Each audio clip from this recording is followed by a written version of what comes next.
किसी भी विषय के सीखने सिखाने की प्रक्रिया में आकलन की भूमिका बच्चों की उपलब्धि और प्रगति की जानकारी एकत्र करना और साथ चल रही शिक्षण अधिगम प्रक्रिया को उचित दिशा प्रदान करना है।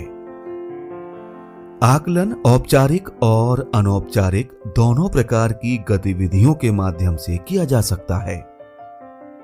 वस्तुतः आकलन सतत चलने वाली प्रक्रिया होती है, जिसमें एक शिक्षक बच्चों की प्रगति को जानने की कोशिश करते हैं कि बच्चे क्या कर पाते हैं और क्या नहीं कर पा रहे हैं और उन्हें कहां और किस प्रकार की कठिनाई का अनुभव हो रहा है, वे किन किन चीजों से जूझ रहे हैं। उसी के अनुरूप वे अपनी शिक्षण योजना में सुधार या फिर बदलाव करते हैं। गणित विषय में विशेषकर शिक्षक बच्चों में आत्मविश्वास जागृत करने और उनके स्वयं मूल्यांकन का पल पल आकलन किया करते हैं। आइए आकलन को दो प्रकार से समझने का प्रयास करते हैं। तो आज हम फिर कुछ नया करने के लिए तैयार? Yes ma'am. तो आज आपको ये शीट दिखाई दे रही है? Yes ma'am. इस शीट पर हम कुछ करने वाले हैं। क्या करने वाले हैं ये मैं आज आपको नहीं बताऊंगी, है ना मजेदार बात कि मैं नहीं बताऊंगी कि आपको क्या करना है। आपने गणित में अब तक हम दोनों ने मिलकर क्या क्या सीखा है? हमने जोड़ना सीखा है, घटाना सीखा है ना, गुणा सीखा है और भाग भी सीख लिया है। तो जो आपने सीख लिया है वही मैंने यहाँ आपको इस शीट पर दिखाया है। ठीक है, तो मैं आपके पास आ रही हूँ इन शीट्स को लेके।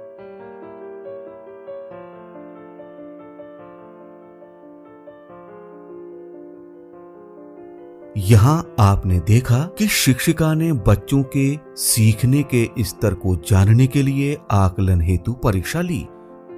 अब हम देखेंगे कि बच्चों की अवधारणात्मक समझ की परख के लिए और बच्चे किस तरह से अपनी समझ को दूसरे बच्चों तक पहुंचाते हैं, इसे जांचने के लिए शिक्षिका किस प्रकार आकलन कर रही हैं।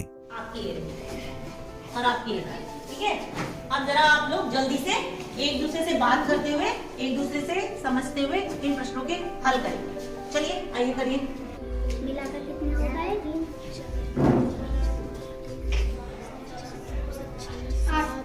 7 होगा। ये कितना है? यहाँ हमने देखा कि आकलन का प्रयोग किसी भी अवधारणा की समझ स्पष्ट करने, कुछ सीखने की तैयारी करने तथा सीखने के बाद की समझ के स्तर में आए बदलाव को जांचने के लिए किया जा सकता है।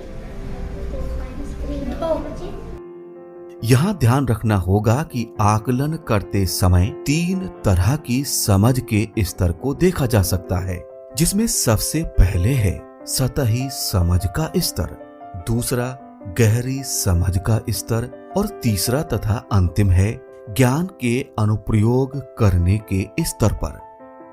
आइए इसे समझने के लिए इस कक्षा में चलते हैं, जहां शिक्षिका बच्चों के प्रारंभिक स्तर के गणितीय समझ के आकलन के लिए प्रभावी शिक्षण कार्य कर रही हैं।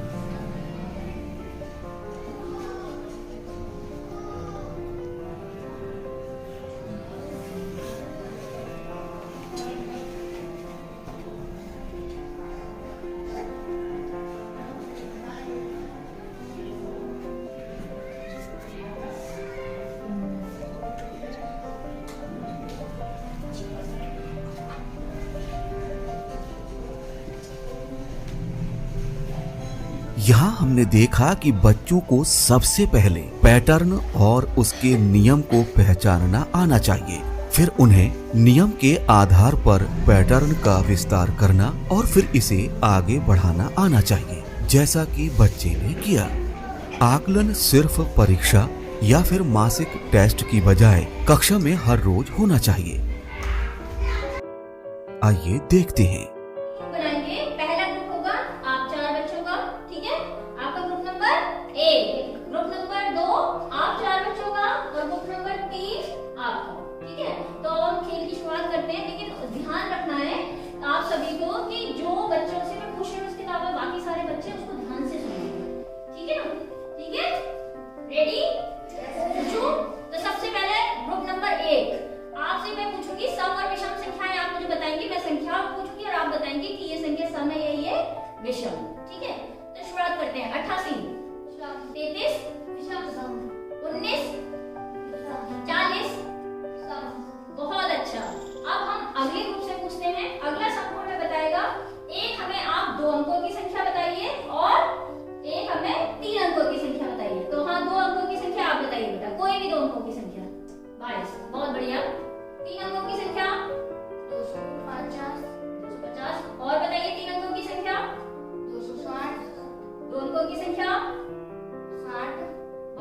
इस प्रकार हमने देखा कि सीखने सिखाने की प्रक्रिया के दौरान ही आकलन किया जा सकता है।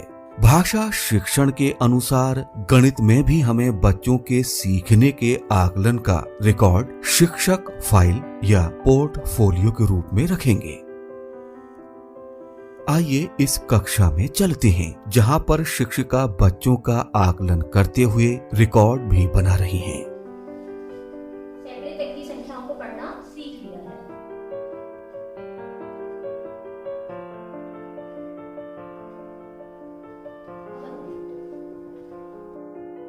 आकलन के तरीकों का उपयोग करते हुए प्रत्येक बच्चों के सीखने का रिकॉर्ड सतत रूप से अद्यतन करते रहने से हम बच्चों को उनके सीखने में ज्यादा मदद कर पाते हैं।